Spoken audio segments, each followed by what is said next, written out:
Hello दोस्तों, स्वागत है आपका आज की क्लास में। मुझे पता है कि वीडियो आए बहुत दिन हो गए, तो मुझे आज अपने चैनल का नाम याद आ चुका है। तो आज अपने देख रहे हैं कि जो जीके के सबसे मोस्ट इम्पोर्टेंट क्वेश्चन जो कि आते रहते हैं और अपने नॉर्मली गलत कर देते हैं, उन प्रश्नों को देखने वाले हैं। ठीक है, तो अपने शुरू करते हैं। देखो कि भारत में सबसे बड़ा बांस का उत्पादक कौन है। तो सबसे बड़ा बांस का उत्पादक है वो है असम। और गेहूँ सबसे ज़्यादा भारत में कहाँ होता है? गेहूँ वहीं होगा जहाँ पे पानी होगा। और पानी सबसे ज़्यादा कहाँ है? वैसे तो मेघालय जो है वहाँ पे सबसे ज़्यादा बारिश होती है, लेकिन पंजाब के अंदर नदियाँ और नहरें होने के कारण वहाँ पे सबसे ज़्यादा गेहूँ की पैदावार होती है। ठीक है, उसके बाद अपने देखते हैं काजू जो है वो भारत में सबसे ज़्यादा कहाँ होते हैं? काजू कैसे केरल। ठीक है, और चंदन सबसे ज़्यादा कहाँ पे होता है? चंदन होता है कर्नाटक में। अब पुष्पा मूवी में दिखाया गया था कि चंदन वही वाला चंदन है। नहीं, पुष्पा मूवी में चंदन थोड़ी दिखाया था, चंदन ही दिखाया था, सॉरी। फिर अगला प्रश्न है, नारियल सबसे ज़्यादा भारत में कहाँ होता है? अब आपने साउथ की मूवी देखी होगी, साउथ की मूवी में वो पेड़ों पे चढ़ के नारियल तोड़ते रहते हैं। तो साउथ में कौन सा? तमिलनाडु है, लेकिन केरल में सबसे ज़्यादा नारियल होता है। ठीक है, उसके बाद अगला प्रश्न है, नमक सबसे ज़्यादा कहाँ पे होता है? अब नमक कहाँ पे हो सकता है? जहाँ पे खारा पानी सबसे ज़्यादा हो। और खारा पानी जहाँ पे आपने कच्छ का रण सुना होगा, और वो कहाँ पे है? गुजरात। तो गुजरात में सबसे ज़्यादा नमक बनता है भारत में। और हल्दी सबसे ज़्यादा कहाँ पे होती है? आंध्र प्रदेश के अंदर। ठीक है, और अंडे सबसे ज़्यादा कहाँ होते हैं? वो भी आंध्र प्रदेश। हल्दी और अंडे मिला के खाते हैं आंध्र प्रदेश वाले। ठीक है, वैसे खाते नहीं है, लेकिन मजाक कर रहा हूँ। भारत में सबसे कितने देशों की सरहदें मिलती है? यानी भारत की सीमा कितने देशों के साथ मिलती है? 7 देश। 7 देश कौन कौन से? पाकिस्तान, अफगानिस्तान, चाइना, नेपाल, भूटान, उसके अलावा बांग्लादेश और म्यांमार। 7 देश हो गए। ठीक है, जब चंद्रमा सूर्य और पृथ्वी के बीच में आता है तो कौन सा ग्रहण लगता है? जब चंद्रमा बीच में आ गया तो हमें सूर्य दिखाई नहीं देगा, तो सूर्य ग्रहण लगेगा। ठीक है, अगला प्रश्न है, 180 डिग्री देशांतर को कौन सी रेखा कहते हैं? 180 डिग्री रेखा देशांतर जो है उसे अंतर्राष्ट्रीय तिथि रेखा कहते हैं। ठीक है, जोजिला दर्रा किस राज्य में? जोजिला दर्रा बड़ा फेमस है, अभी काफ़ी चर्चा में भी रहा था, जो कि जम्मू कश्मीर में है। ठीक है, आपको कमेंट में ये बताने कि ये चर्चा में रहा क्यों था। अगला प्रश्न है, किस राज्य की समुद्री तट रेखा सबसे लंबी है? सबसे लंबी जो तट रेखा है वो है गुजरात की, ध्यान रखना। फिर अगला प्रश्न है, अल गेजीरा रेगिस्तान किस देश में स्थित है? और ये स्थित है सूडान में। सूडान कहाँ पे है? अफ्रीका में। साइलेंट वैली किस राज्य में है? केरल में। अगला प्रश्न है, सौर मंडल में ग्रहों की संख्या कितनी है? सौर मंडल में वर्तमान में 8 ग्रह हैं। पहले प्लूटो और हुआ करता था जो कि नोवा ग्रह था। आजकल वो नहीं है, क्योंकि उसको जात बार कर दिया है। अगला प्रश्न है, भारत के खोजकर्ता कौन थे? भारत के खोजकर्ता थे वास्को डी गामा। वैसे प्रश्न गलत है, उन्होंने भारत की खोज नहीं की थी, भारत के लिए समुद्री रास्ते की खोज की थी। भारत बड़ा फेमस था उस टाइम पे, तो सब व्यापार करना चाहते थे, उन्होंने समुद्री रास्ता खोजा था भारत, यूरोप से भारत के लिए।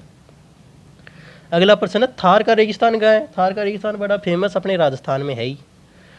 भारत किस गोलार्ध में स्थित है? तो भारत देखो, ये पृथ्वी है, ये बीच में से देखा जा रही है, तो भारत उत्तरी गोलार्ध में स्थित है। ठीक है, इसके ऊपर से। भारत में राष्ट्रीय राजधानी क्षेत्र का नाम क्या है? तो राष्ट्रीय राजधानी तो है अपने दिल्ली, और राष्ट्रीय राजधानी क्षेत्र को अपने दिल्ली एनसीआर के नाम से जानते हैं। ठीक है, ग्लोब पर कर्क रेखा भारत के कितने राज्यों से होकर गुजरती है? 8 राज्यों से। आपको कमेंट में ये बताने वो 8 राज्य कौन कौन से हैं। ठीक है, विश्व का सबसे विशाल मरुस्थल कौन सा है? सबसे विशाल मरुस्थल है सहारा का, जो कि है अफ्रीका के अंतर्गत। ठीक है, अगला प्रश्न है, भारत का मानक समय कहाँ से लिया जाता है? यानी कि ये लिया जाता है इलाहाबाद के पास नैनी एक गांव है वहाँ से। ठीक है, अगला प्रश्न है, भारत के सबसे दक्षिणी छोर का नाम क्या है? इंदिरा पॉइंट, जो कि ग्रेट निकोबार में है। और ये एक सुनामी आई थी, उसके अंदर ये पानी में डूब गया था। आपको कमेंट में ये बताना है कि सुनामी कब आई थी। अगला प्रश्न है, भारत की सबसे उत्तरी बिंदु इंदिरा कोल कहाँ पर स्थित है? तो सबसे उत्तरी है इंदिरा कोल है, तो सबसे उत्तरी में जो राज्य होगा यानी कि जम्मू कश्मीर, जो कि आजकल यूटी बन चुका है, वहाँ पे स्थित है। आपको कमेंट में ये बताना है कि जम्मू कश्मीर यूटी कब बना था। अगला प्रश्न है, सुंदरवन का डेल्टा कौन सा नदी बनाती है? सुंदरबन का डेल्टा आपने सुना होगा, बहुत फेमस जगह है ये तो। इसको बनाती है गंगा नदी, गंगा और ब्रह्मपुत्र के साथ मिलके बनता है वैसे तो ये, लेकिन गंगा नदी का नाम लिया जाता है। भारत में रेल मार्गों का सबसे बड़ा जाल किस राज्य में पाया जाता है? सबसे ज़्यादा रेलगाड़ी कहाँ चली, जहाँ सबसे ज़्यादा लोग होंगे, सबसे ज़्यादा लोग कहाँ पे? यूपी भी। हमारा यूपी एक ऐसा राज्य है जो हर साल ऑस्ट्रेलिया पैदा कर देता है, मतलब ऑस्ट्रेलिया जितनी जनसंख्या। अगला प्रश्न है, संयुक्त राज्य अमेरिका की सबसे बड़ी स्वर्ण उत्खनन की खान होम स्टे किस राज्य में, यानी सोने की जो सबसे बड़ी खान है वो कहाँ पे है? वो है दक्षिण डकोटा। डकोटा दिख नहीं रहा होगा आपको, ऐसे लिखा हुआ है डकोटा, ठीक है। अगला प्रश्न है, एंडीज पर्वतमाला जो कि दक्षिण अमेरिका में, इसकी सबसे ऊंची चोटी एकांकागुआ है, ठीक है। अगला प्रश्न है, ग्लोब पर कर्क रेखा भारत के कितने, ये तो वापस प्रश्न रिपीट हो गया, 8 राज्य से निकलती है। सबसे बड़ा विशाल मरुस्थल अफ्रीका में सहारा, ये भी वापस आ गया। अगला है, मेसेटे का पठार कहाँ पे स्थित है? मेसेटा का पठार है स्पेन और पुर्तगाल में, यानी कि यूरोप में। अगला प्रश्न है, कनेडियन पैसिफिक रेल मार्ग कहाँ से कहाँ तक है? ये है हैलिफैक्स से मैक्यूर तक, ठीक है। अगला प्रश्न है, 1981 में स्थापित भारतीय वन सर्वेक्षण विभाग का मुख्यालय कहाँ पे है? देहरादून में। आपको कमेंट में बताना है देहरादून कहाँ की राजधानी है, कमेंट कर दिया करो, अच्छा लगता है हमें, क्या है कि रीच बढ़ जाती है। अगला प्रश्न है, ब्लैक हिल, ब्लू पहाड़ और ग्रीन पहाड़ नामक पहाड़ियाँ किस देश में स्थित है? ये है संयुक्त राज्य अमेरिका, यूएसए। इसे कुछ लोग ऊसा बोलते हैं, लेकिन ये ऊसा नहीं है, यूएसए। अगला प्रश्न है, चिनाब नदी का उद्गम कहाँ पर है? ये है बारालाचा दर्रा। अगला प्रश्न, भारत में कोयला प्रचुर मात्रा में कहाँ पाया जाता है? गोंडवाना क्षेत्र में। कमेंट बॉक्स में बताओ गोंडवाना क्षेत्र कहाँ है। अगला प्रश्न, हीराकुंड परियोजना किस राज्य में किस नदी पर है? हीराकुंड जो परियोजना है वो उड़ीसा में है, कहाँ पे? महानदी पर स्थित है। अब ये महानदी नदी 2 बार बोलना पड़ता है, इसलिए महानदी डायरेक्ट बोल देते हैं, जैसे चंबल नदी पे है, लेकिन इसको महानदी ही बोलते हैं। रवांडा की राजधानी किगाली। रवांडा कहाँ पे? अफ्रीका में। माउंट एटना किस पर्वतमाला में स्थित है? सिसिली, इटली में। ऑस्ट्रेलिया किस नदी के किनारे बसा हुआ है? अब ऑस्ट्रेलिया किस नदी के किनारे बसा हुआ है? आपको नाम सुन के थोड़ी सी हंसी आएगी, लेकिन ठीक है, ये बसा हुआ है मर्रे डार्लिंग के ऊपर। अभी पता नहीं डार्लिंग को क्यों मारना चाहते हैं, लेकिन उस पर बसा हुआ है। अगला प्रश्न है, विश्व वन क्षेत्र में से किस एक फैलाव का प्रतिशत सर्वाधिक है? शीतोष्ण शंकु वृक्षी वन का। अगला प्रश्न है, कौन सा कारक जलवायु का निर्धारण नहीं करता है? देशांतर। विश्व में चांदी का सबसे बड़ा उत्पादक देश मैक्सिको। और बाकू जो कि देश है किसके लिए प्रसिद्ध है? खनिज तेलों के लिए प्रसिद्ध है ये, ठीक है। अगला प्रश्न, कौन सा देश विश्व का सबसे ज़्यादा ईंधन काष्ठ का उत्पादक देश है? यानी सबसे ज़्यादा लकड़ी के द्वारा कौन सा ईंधन का यूज़ करता है? वो है भारत। भारत में लोग भी इतने ही हैं तो यूज़ करते रहते हैं। भारत में कितने प्रतिशत भाग पर पर्वत का विस्तार है? 27% भाग पे है, ठीक है। अगला प्रश्न, पर्वतों की ऊंचाई कम से कम कितनी तय की गई है कि कम से कम इतनी इससे ऊपर के ही पर्वत माने जाएंगे? वो है 600 मीटर, ठीक है।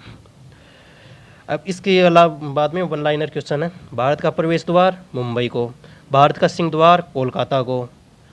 उसके बाद देखो, भारत का बगीचा बेंगलोर, भारत का मैनचेस्टर अहमदाबाद, यहाँ पे कपड़े बनते हैं, ठीक है, तो कपड़े वाली जगह को मैनचेस्टर कहते हैं। आपको बताना है कि मैनचेस्टर जो रियल में मैनचेस्टर है वो कहाँ पे है। झीलों की नगरी कौन सी है? श्रीनगर। और राजस्थान में कौन सी झीलों की नगरी है? वो आपको कमेंट पे बताना है, वैसे तो बड़ी फेमस है लेकिन आप बता ही दो। भारत का हृदय स्थल किसे कहते हैं? एमपी को। हृदय कहाँ पे होता है? बीच में। तो भारत के सबसे बीच में कौन? एमपी, इसीलिए उसका नाम मध्य प्रदेश है। भारत का पेरिस किसे कहते हैं? जयपुर को, जहाँ पे हम रह रहे हैं वर्तमान में, वही जयपुर। और चीनी का कटोरा किसे कहते हैं? यूपी को। इसे कुछ लोग ऊपी बोलते हैं, ऊपी नहीं यूपी होता है, ठीक है। मंदिरों की पुण्य भूमि किसे कहते हैं? तमिलनाडु को। और देवभूमि किसे कहते हैं? उत्तराखंड को। त्योहारों का नगर किसे कहते हैं? मदुरई को। अगला प्रश्न, धान का डलिया किसे कहते हैं? छत्तीसगढ़ को। फलों का डलिया हिमाचल प्रदेश को। संतरों की राजधानी संतरों की राजधानी है नागपुर। अगर कोई नागपुर से वीडियो देख रहा है, मेरे से तो मेरे को लगता नहीं है कोई देख रहा होगा, लेकिन संतरे खिला दो प्लीज़। तो आज के लिए इतना ही है, हमारे प्रश्न ख़त्म हो गए। अगर इस वीडियो पे अपने 20 लाइक आ जाते, क्योंकि अपने सब्सक्राइबर कम है, तो 20 लाइक आ जाते हैं, तो अपने ऊर्जी की कुछ ऐसे प्रश्न जो कि सिंपल है लेकिन कई बार स्टूडेंट को नहीं आते, ऐसे प्रश्न अपने लाते ही रहेंगे। तो चैनल को सब्सक्राइब कर देना और अपने दोस्तों के पास इस वीडियो को शेयर ज़रूर से ज़रूर कर देना, ठीक है। और कुछ दिक्कत हो, कुछ भी बात हो, मेरे को गालियाँ देनी हो या तारीफ़ करनी हो, तो कमेंट बॉक्स खुला हुआ है, और लाइक तो कर ही देना प्लीज़। तो मिलते हैं आपसे इसी तरह की कोई अगली क्लास में, तब तक के लिए बाय बाय। वैसे मेरे को पता है वीडियो आए काफ़ी दिन हो गए, लेकिन अब जल्दी जल्दी लाने की कोशिश करेंगे, ठीक है। Bye bye.